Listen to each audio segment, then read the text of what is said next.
Hello and welcome to Rebel Transmissions, the podcast where we talk about a long time ago in the galaxy far, far away. Today we'll be reviewing the 1977 film Star Wars Episode 4: A New Hope, the first Star Wars film ever released. And I'd like to begin with the first question. What are your earliest memories of Star Wars, and are they associated with this film in particular?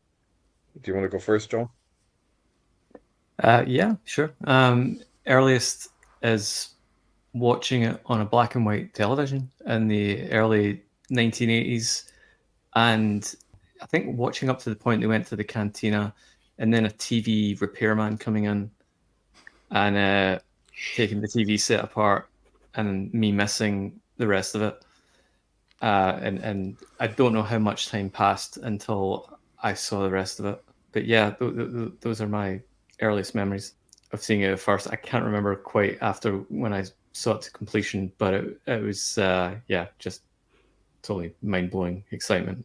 For whatever age I would have been at the time, probably like 3 or 4 years old. Cool.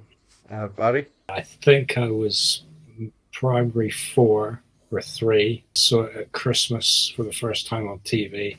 We managed to record it because my dad just got VCR, and I ruined that tape. Absolutely ruined it. Brilliant. Blew my mind. That and Mary Poppins really got me into movie making. Brilliant. Melissa?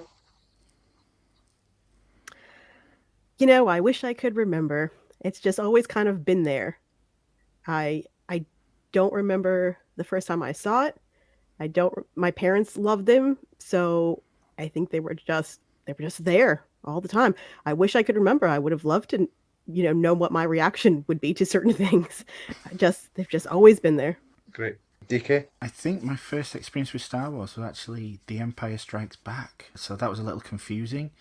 At first, I was on holiday with my parents, and it was pretty much the first, I guess you could say, adult movie that I ever saw. And when we got back from holiday, they were showing Star Wars at the local cinema. So we went, obviously I saw episode 4 after episode 5, and as everybody else says, blew me away. That cantina scene, just captured my imagination.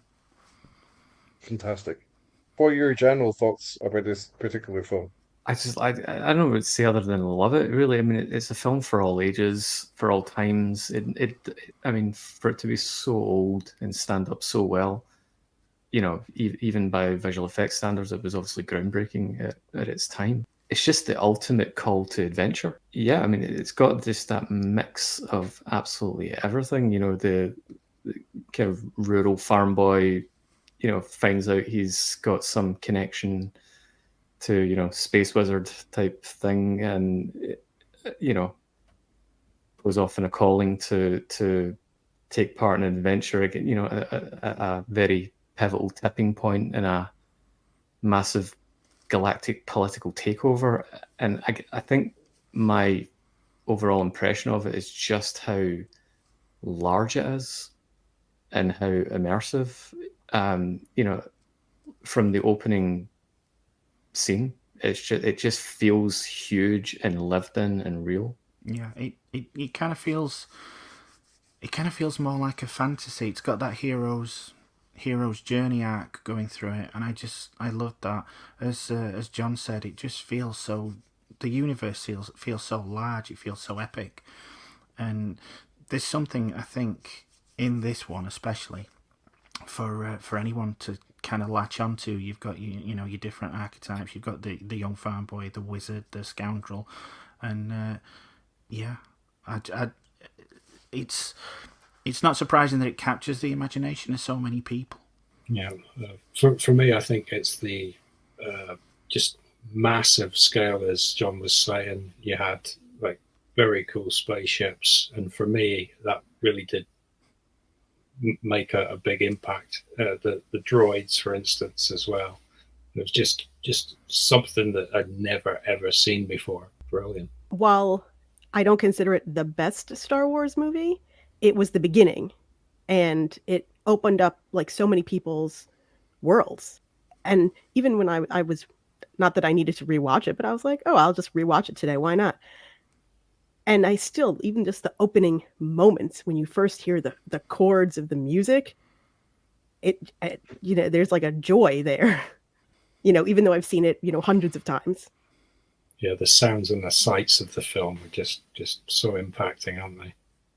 That's the best opening scene, really. I mean, I can't really think of much that tops that. They keep trying to outdo it, but nothing is as impactful, in my experience anyway, as that first one with the Star Destroyer and the blockade runner. So that goes on to like my next question, which is, do you have a favorite scene or line of dialogue? One that seems to have stayed in the memories of fans is "That's no moon." I think stuff that Obi-Wan says all the way through is pretty good. Yeah, right as you're saying that, I'm immediately dropped, who's the more foolish, the fool or the fool who follows him? I was just going to say that. Yeah, sorry, I completely stole your line there. I'll go with that for favorite line, I think.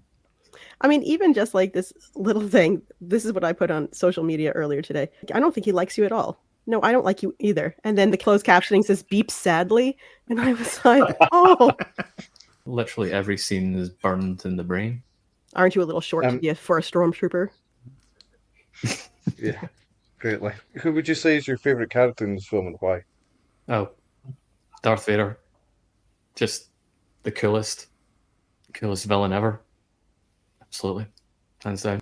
Well, Princess Leia, I mean, at the time, especially at the time, and even me, when I first saw it in the 80s, there wasn't a lot of, strong women characters. And then even though she becomes a general later, just as a princess, she did a lot of stuff.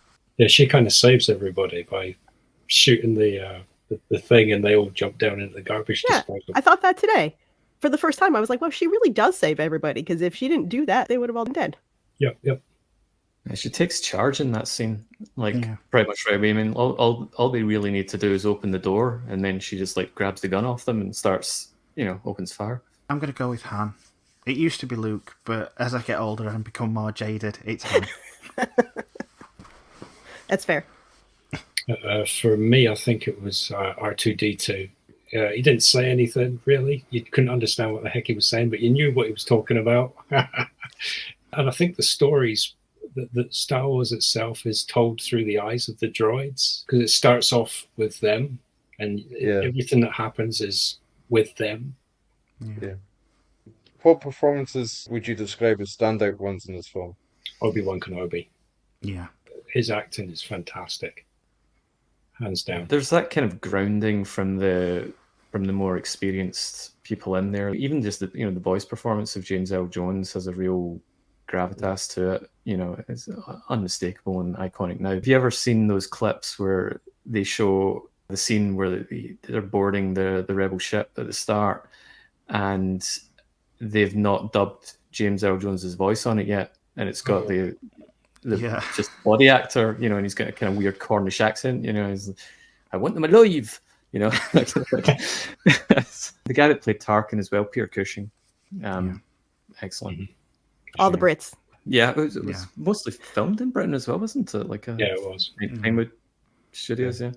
Although I can't watch those scenes with Peter Cushing now without picturing him in those pink slippers. Oh, yeah. He wanted to feel comfortable on set and didn't like the boots. So whenever you've got a shot of him close up, he's actually wearing pink fluffy slippers. I noted down Peter Cushing, and also Anthony Daniels really made an impression on me. Not only voicing the character, but going through what seems like it was hellish to wear that suit. I think, didn't he have to be screwed into it or something? Probably, yeah. I would imagine so. I mean, even Kenny Baker was R2-D2 in the times where R2-D2 only has 2 legs and not 3. So can you imagine, being in that suit also? Yeah, that must have been. Yeah. But it's difficult to think back because a lot of the people were very young in that movie, and thinking about it today, nobody else could play those parts. No. And also, I thought you hear reports when it was filmed, the people involved in it, at least some of them they doubted it would be successful. Not having seen the Star Wars film before and not knowing how successful it was going to be, if at all. Rewatching today, I thought the actors clearly believed, in the work that they were doing, and they clearly gave really good performances. I think Alec Guinness particularly looked down on the project as he was filming it. And I've read a letter that he sent to someone that he said, I'm working on this thing. It just seems pitiful, really, but it's a check. He sits down and it's just like watching a master at work. Yeah, well, that's the job of an actor. They're there to do a performance, and they're going to put their all in no matter what. Yeah, you go in blind mostly anyway, don't you? yeah. If Obi-Wan hadn't died, I mean, I know he was in a little bit of some of the other movies, but would he have continued on with the franchise? I think he would have, because he got a good cash in at the end of Star Wars, because he signed up for a really good deal. He got a big percentage of the back end profit. I mean, that's how George Lucas made Star Wars, with the money from American Graffiti. That's right. How effective would you say the film's visual effects are? They're the greatest. Yeah. The greatest visual effects ever made. Look at that opening scene with the Star Destroyer. I mean, how could you do that? I mean, it really holds up today. It certainly does. Better than some of the stuff we have today. Yeah.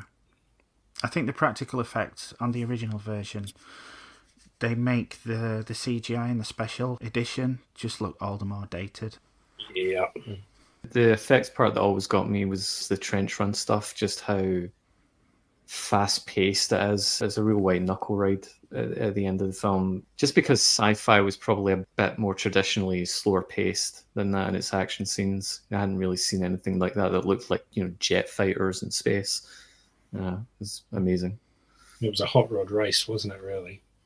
Yeah. George Lucas liked hot rods, so he wanted epic speed, and it worked, because he copied a lot of the shots from British films, World War II movies. Yeah. They just copied the exact shots. Some of the lines are exactly the same as well. He stole quite a lot from three different movies that I can think of. No, it's a homage. Robbed blind, I would say. The Dam Busters being one of them. He actually uses a lot of the lines out of that film. Yeah, but it works, doesn't it? It's fantastic. Do you have thoughts about the costumes in this film? Again, I would say that's part of just the larger lived-in contribution to it all. The Empire in general has this very imposing, orderly, sterile, oppressive look to it, and it's in its entire aesthetic, down to the uniforms, and everyone outside of that has a properly kind of lived in to some degree, like casual looking, but still authentic and real. It adds a lot to it because it's not just guys cutting about in jeans and t-shirts. It's an extension, really, of the larger look and feel that just contributes to the whole thing just feeling so real. Yeah. I like that the look that they had in the first movie really carries through all the other movies and the rest of the franchise. It does get maybe a little hard sometimes to know like time differences, because like years and stuff, because they do look very much the same, whereas like other franchises, which I love, you could kind of tell the difference. They look similar, but they're significant differences, whereas like you could take anything from like Andor and just stick it right into A New Hope and like it would just be the same. Yeah. I do like that they didn't go for what they thought in the 70s would be futuristic.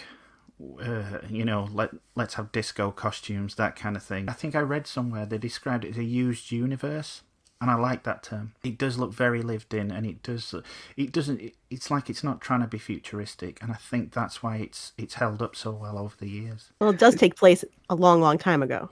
Well, yeah. So Yeah. The Vader costume as well is just incredible. It never even occurred to me when I was watching it originally that it would be some sort of life support thing for a badly injured soldier, effectively. You know what I mean? And there's some guy missing arms and legs and needing breathing apparatus.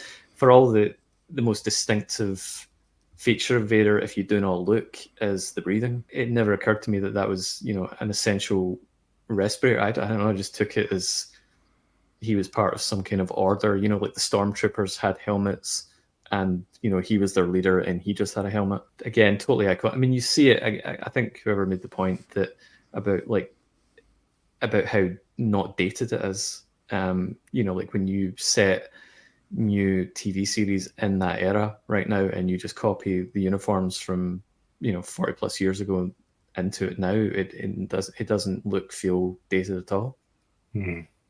I like the fact that you can tell the good guys from the bad guys instantly. Yeah, that's cool.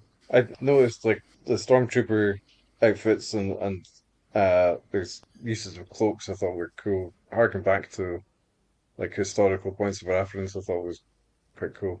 What are your thoughts on the other aspects of the film's visuals, like the weapons, ships, and general production design? Well, the ships, let's go back to the ships. The Mm. Falcon, the TIE fighters, everything is just, you can tell what is from a sideways shot. Visually, very impacting.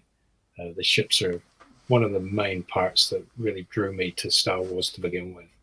Incredible machines. Yeah, I hadn't seen ships like that before in sci-fi. Yeah, yeah. Yeah, and I'd add to that as well, just in the general production, the sound design is, I like that kind of weird, distinctive screeching. I don't even know how to describe it. It's a kind of screeching sound that the TIE fighters make.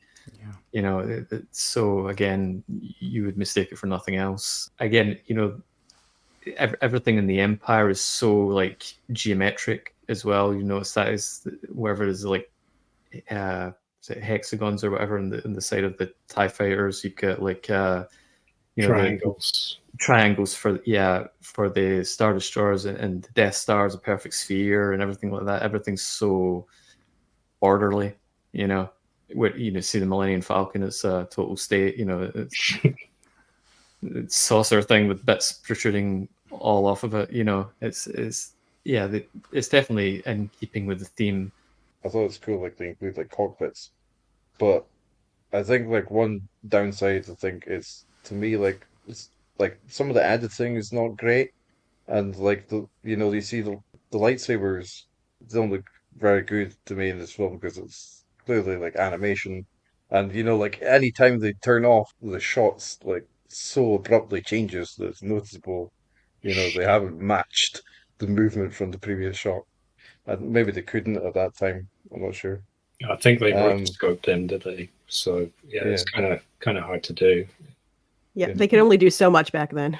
Yeah. Yeah. You think that would be a relatively easy fix now Easy. to do a bit of interpolation of the frames or whatever to match them up. I don't want them to fix anything else. Not enough. Yeah, don't touch it again, George. Yeah, you're done. Which parts of this film do you think work best comedically? The conversation between the droids, Yeah. I think they were the comedy element, weren't they? And Han Solo, he had some really good, funny one-liners. Well, the interactions between Han and Leia. Yes. Yeah. I really like the bit. There's a bit like when C-3PO like mistakenly thinks that Luke, Han, and Leia are dying, and they're actually celebrating. Yeah. I do love the scene as well where Han's in the prison bay and he's trying to persuade the security staff that there's nothing, there's no problem, and eventually just kind of in that kind of fluttered state, just eventually just shoots the console and just goes, it's a boring conversation anyway. We're all fine here. Yeah. Yeah. And on that note, that the section where he just tries to go berserk and scare the stormtroopers by chasing them down the corridor, rounds that corner, and they're all stood there. Yeah, his face. It's just face. Yeah. It's brilliant. How good is the film soundtrack? Oh, Fantastic. it's The just best. the best. Yeah. John Williams. What can you say? Yeah. He's done Perfect. It's perfect. Full stop. Yeah. Yeah. There's no need to elaborate on that. He's just one of the best. Yeah, and the Imperial March in particular, it's so simple, and again, just everything John Williams does is iconic from these films. He just seemed to be on a total winning streak. Yeah, the Imperial March is one of the, it's really up there as one of the most single iconic pieces of background music in anything everywhere. I Anytime. agree. It's like listening to Holst, The Planets. That's on par with that. That's one of my favourite space kind of tunes, along with all that. John Williams. Yeah. So, if you could make any one change to this film, what would it be and why? I'd put it back to the original version. Yeah. That's pretty much it. Han shot first. Exactly. Actually, Han was the only one that I shot. know that was. Yeah. Yeah, I'd take all the CGI out, put it back to the way it was. Even the crappy shots, I'd put them back in. I would permit some meddling around to change, because that's the only distracting effect that you spoke of, Dan, is the lightsabers going on and off. You know, I don't know what you guys think as well. Like, have you guys seen someone in YouTube posted it? It's like, I can't remember what it's called. It's something like Scene 37C Reimagined, where The lightsaber fight. yeah, between Kenobi and Vader. It's okay, but I think it kind of over eggs the pudding at some point. You do think, okay, you're just trying to show off. So I wouldn't say like just cut that in and you're good, but because and I think ultimately it's a fan production and it kind of shows a wee bit. It's missing that true cinematic quality, but it is possibly the most conspicuous part in terms of continuity. How you've gone from the prequel era, everyone just gymnastic and crazy, and the sequel era's got a more kind of knights in heavy armor type fighting, and then you've got this kind of stuff in the middle, and it starts off and it's just a little kind of pokey proddy kind of thing. So I would consider getting something theatrically up to spec that might replace or complement that lightsaber duel. I'd have to disagree. I think if you had it back to the way it was, because you have to remember this won awards for the way it was produced and the way it was shown back in '77. It's changed so much that those awards are worthless now. Put it back to the way it was. Absolutely. I just think it's interesting, like, that it was released just as Star Wars, but then, like, very shortly thereafter, like, the first change was made and it was called Star Wars Episode 4, A New Hope. Mm-hmm. He had to make sure it did well enough before moving on with his plans. I always think it must have been interesting. He just he said, "Oh, I've got another idea for this," and then just went, "Oh shit, I've got to think of something fast." There is quite a lot of evidence that he had at least a broad plan of what came before, even just a kind of outline. Because I remember there's even a scene that's cut. You can see this on YouTube. It's a deleted scene from somewhere in the Death Star, and the admirals are sitting around the meeting. I don't think Vader's there, but one of them refers to him as a Sith Lord. And you never hear that term again until the prequel trilogy. So it was definitely conceived right at the start. And it's definitely an authentic scene. It's one of the actors you've seen from other scenes. I think it is the guy that actually gets chokeholded by Vader. I've been reading the first developmental document that went into Star Wars, and it was called the Journal of the Whills, and it mentions Mace Windu. Yeah. I think it goes into it in the novelization as well. I just wish that there was more continuity then in some things, like from Episode 4 to then going back to, when they did the prequels 1, 2, and 3.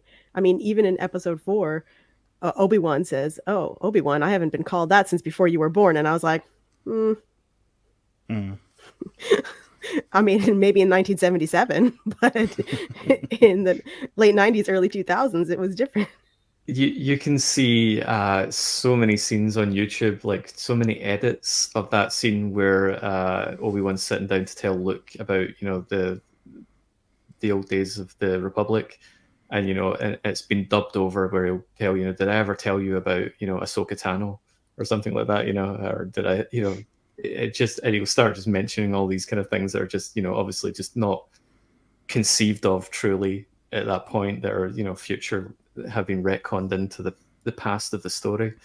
And yeah, they probably did go a bit mental at some point, and they still are doing it. They're still squeezing things into the era prior to it. You know, that Obi-Wan show that they did was really pushing it a bit.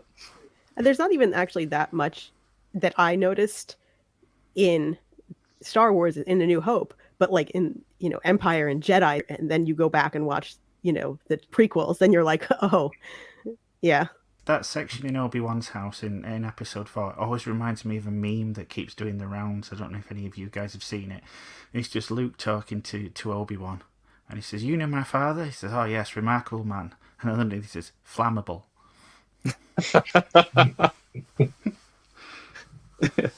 In episode 4, do you think there's enough explanation about the fate of Obi-Wan Kenobi? Because I was like watching it and thinking, like, I wonder how audiences would have reacted to just like, the moment when he just disappears. I think it's presumable enough that people generally, and probably the more religiosity at that time as well, so that the idea of shedding your mortal being and becoming in spirit was probably much more easily digestible. I think it kind of goes with the Force. I mean, people didn't at that point know what the Force was exactly. You only find that out further on down the line. So I think the audience would just go with it. I certainly did. I thought, wow, what is this Force? It's interesting, and then Obi-Wan just disappears. Even though the Force and the Jedi were a new concept then, there was enough sci-fi and things for people to not necessarily be so surprised about that, or to be wondering, like, what happened? I think, anyway. And there's no gap as well, because I mean he vanishes and then his voice appears almost immediately in Luke's perception. Ran, Luke, ran. Just like that. I like it when he says, "Mos Eisley Spaceport. You'll never find a more wretched hive of scum and villainy." It's brilliant. Great line. Yeah. It's one of my favorites. I really liked as well that, as you said, like the trench or space battle footage, like Darth Vader participates in that. I thought it was cool because like with Star Trek, like there have been criticisms that like Captain Kirk, even though he's in command, as like Darth Vader clearly is a commanding presence on the Death Star. Similarly, takes action into his own hands, as it were, and that's like in Star Trek, like that's why you got like a first officer who usually goes on to like planets and stuff, and the captain stays on the ship. But in this, like I really like that like Darth Vader, does, because he is, he's a militaristic presence as well. So I thought it was good. I'm almost certain that's just the only that was driven purely by needs to be in the sequel. We're blowing this thing up. Everyone's going to die, but not this guy. He's going to sell toys in the next one as well. Yeah. He kind of takes control. He's the boss, isn't he? He's like the boss of your small company. He's like totally in control. I'm doing this. You guys are useless. Yeah. I'll sort these guys out. You do get an impression that along the way that he's just frustrated by everyone around him. And when he said, "I'll deal with this myself because you lot are clearly incompetent." Well, you say that, but I thought it was interesting. There's a moment where Tarkin makes a suggestion that then Darth Vader says, "Okay, I'll do that," or something like that. He approves it, and I'm just like, well, surely Darth Vader wouldn't need to do that. So I looked up why he does that, and when I googled it, it was saying like he respects Tarkin as a military leader.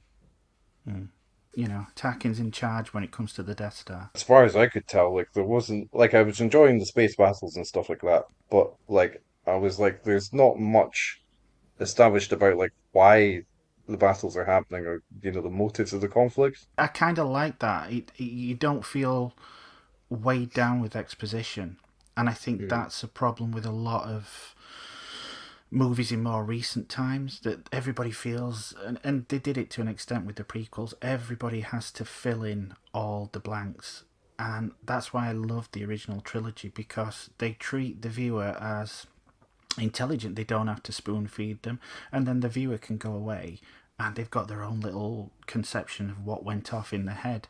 And until it's set down in concrete, I think that's what made Star Wars work a great deal more, because everybody had their own interpretation. Once you set that down in concrete as to why this is happening and why that why that went off, I think you're going to get a certain a certain amount of people going, well, that's not how I envisioned it.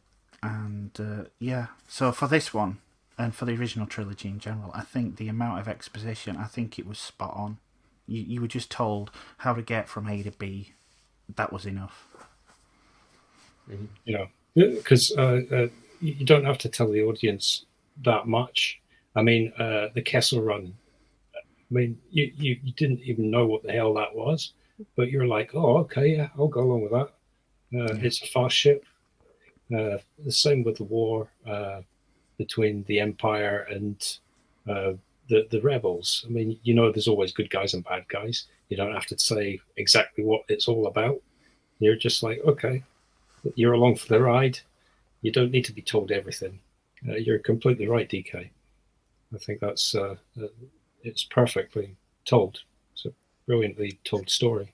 And I think it also, if a lot of the other movies or stories or whatever were even just like an inkling in George Lucas's head, it's like, oh, well, we can explain that later.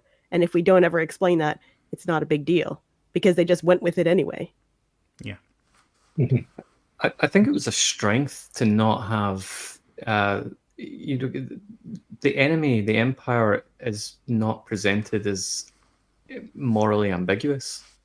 You know, they have a super weapon and they are going to blow up planets and indeed do just blow up a planet to try and get information out of one person. You know, they are nearing absolute totalitarian control at that point, because if they take out Yavin at that point at the end of the film, game over.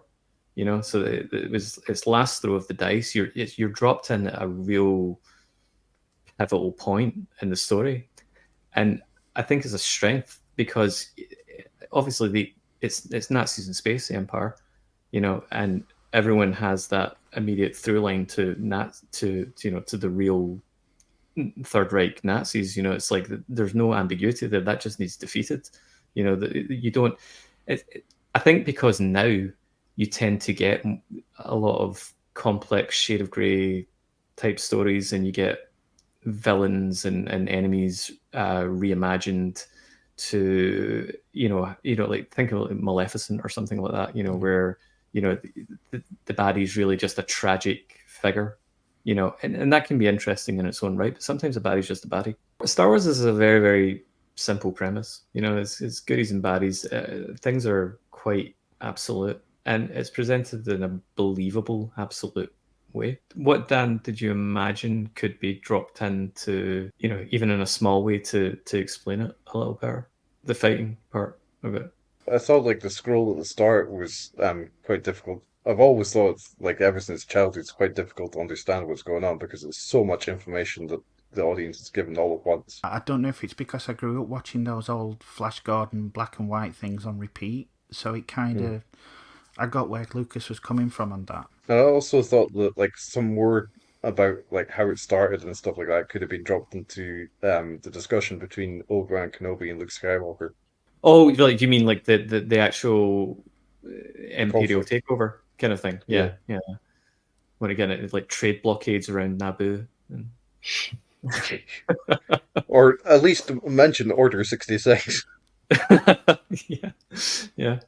Also, like the X-Wing Starfighter, I wonder, does everyone see that as like a good ship and like a hero ship? Because whenever I see it, I'm always like the initial impression always to me is like that definitely looks like it's a villain's ship.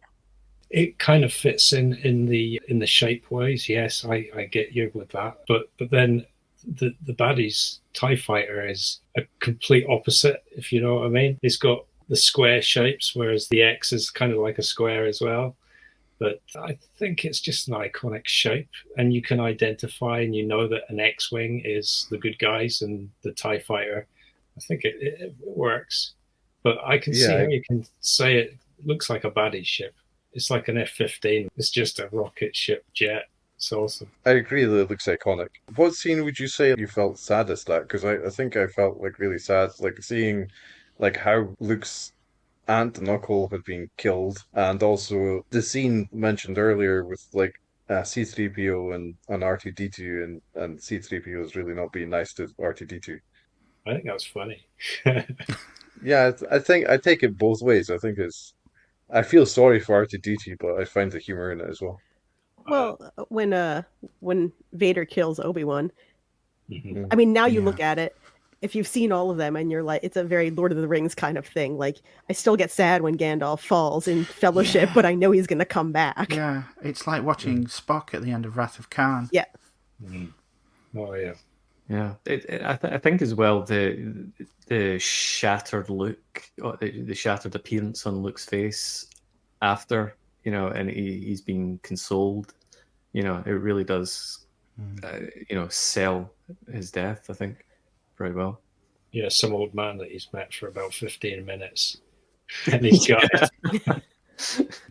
But also, when they blow up Alderaan and Obi-Wan talks about, the voices being silenced, but now I associate that with Carrie Fisher dying because when she died, that was a thing that was going around. So I get very sad at that. Yeah. She also died like the day after my grandfather, so it was already a really rough time. I'm sorry to hear that. Yeah. Sorry, I brought the whole mood down. Not at all. It's No, a but- great family film, though, isn't it? It's a film that you've watched it with your family, and I'm sure everybody's grandparent said a line, and you're like laughing at it. But yeah, you're right. It's kind of sad when you reflect on. It's it's a good point in general that I really didn't really talk a lot about that emotional roller coaster of it as well, that it's got everything. I mean, it's got awe and intrigue and intensity when it starts out, and then it's got that kind of lower pace comedic thing with the droids, and then it's got the the kind of call to adventure thing with Luke, into more dangerous. Every scene kind of develops the mood and takes you to a slightly different emotional place. Would you say there are any sets that stand out?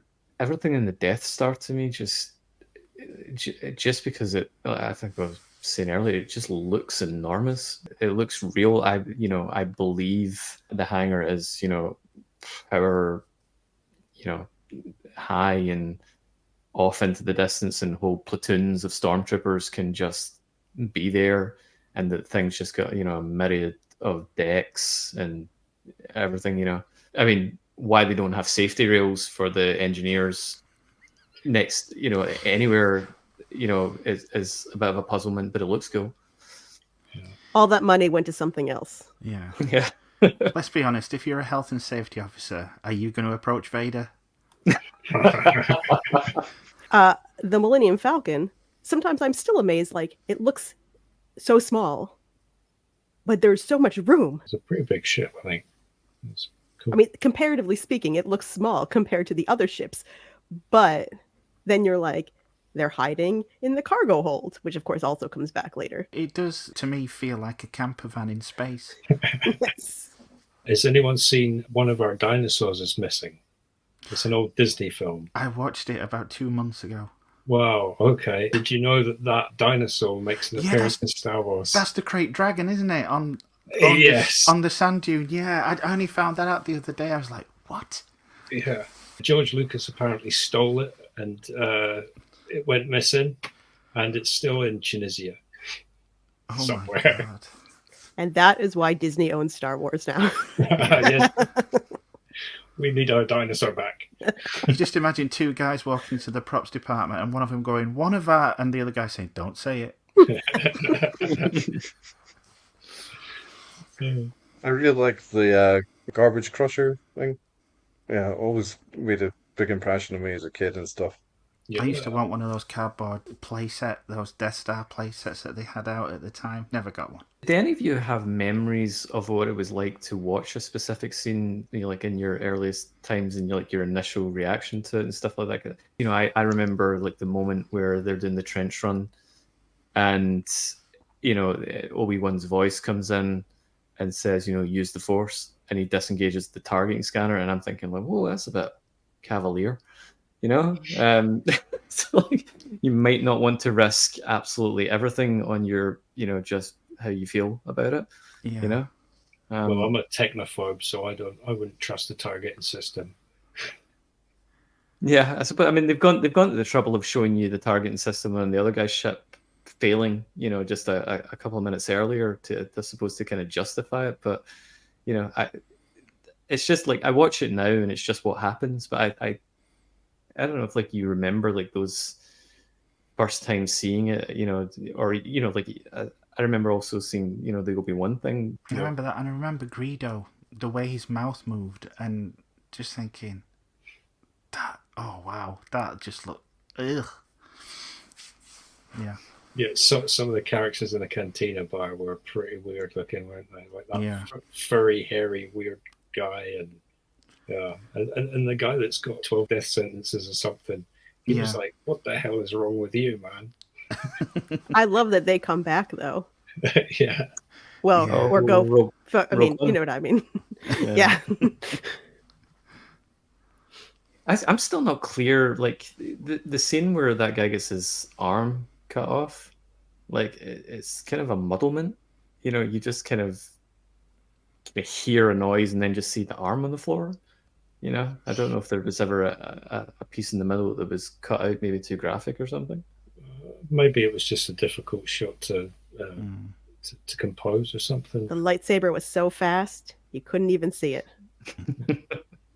I also thought the moment where Leia gives Luke a kiss and then says "for luck," before they swing across the chasm and the Death Star. I thought the kiss itself was similarly only very quickly shown. Yeah, it was like a quick peck, wasn't it? Yeah. Yeah. Good luck. And also, then I found it always quite strange how in the very last scene, Leia gives a huge beaming smile to Luke, then a small smile to Han, even though she ends up with Han later in the original trilogy. I didn't think it was a very good editing choice. Like you see, Han gives her a wink, and she's not even looking back at him. So his wink goes completely unnoticed by her. She's looking back at Luke. Speaking of that scene, not giving Chewie a medal, which obviously now we know plays out later, but we didn't know that at the time. We didn't know that for many, many years. That's not what gets me in that scene. It's when Chewie turns around and goes, "Arr!" and everybody starts clapping. It's like he's saying, "Applaud, you dogs." Okay, then, so what's the worst scene? There's got to be a worse scene in any movie, but I can't think of any worse scene. I can just think of that line, and that line is used here repeatedly. If anyone in the house is whining, someone always in the house goes, "Ask Natasha's station to pick up the power converters." Okay.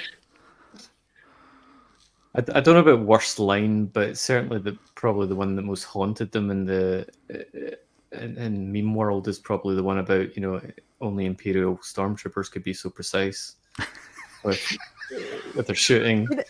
And today, when I was watching it today, and they shoot at Leia at the beginning, and I thought that is the only thing that they've ever shot in the entire franchise. And it's with a stun gun. Yes. Yeah. It has a wider range, maybe. Yeah. Yeah, kind of expanding hoops that come out of it. Mm-hmm. Yeah. They should just stun everyone and then shoot them for real, right? It's not a bad line, but I'm sure it's so oversaid. It's "Help me, Obi-Wan Kenobi, you're my only hope." How many people have said that to those actors over the years? I can imagine. Yeah, it must be like that. Remember Galaxy Quest? By Grab Thor's hammer, I will avenge you, that kind of thing. Yeah. I think probably my least favorite scene is there are shots on the Death Star where the Death Star is firing and there aren't the safety precautions you think should be there. Yeah, you got to think there'll be some claims later on for some tumors or something like that developing in these guys. With these however powerful these lasers are, just sweeping past them in the open air. Yeah, that's dodgy. I mean, you've got to look at it this way. At least the rebels saved on insurance claims. The rebels are tax evaders as well, I think. Yeah.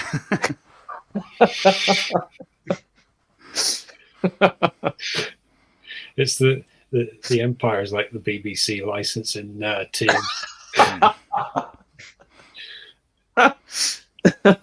Shall we talk quickly about merchandise? We all had the toys, right? My parents didn't buy me those toys when I was a kid. I don't think it had to do with like that I was a girl. I just think that they didn't buy that stuff for me. But I have a lot now. So I do still have some of the ones. When they released the special editions, Taco Bell had a lot of the toys, and I still have some of them. I still have Yoda, R2D2, and the Princess Leia that came in the R2D2. I think it is supposed to be like the message, except that she's holding a blaster, which was not in the message. But, you know, what do you want? It was from Taco Bell.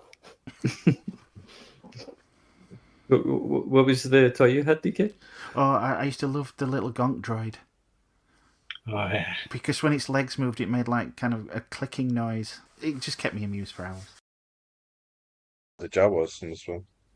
Do you think they're portrayed well? I do. I think the only problem is now they've been severely overused in other projects. Thank you very much to the panelists for joining. We hope you've enjoyed this review. May the pod be with you. Awonga.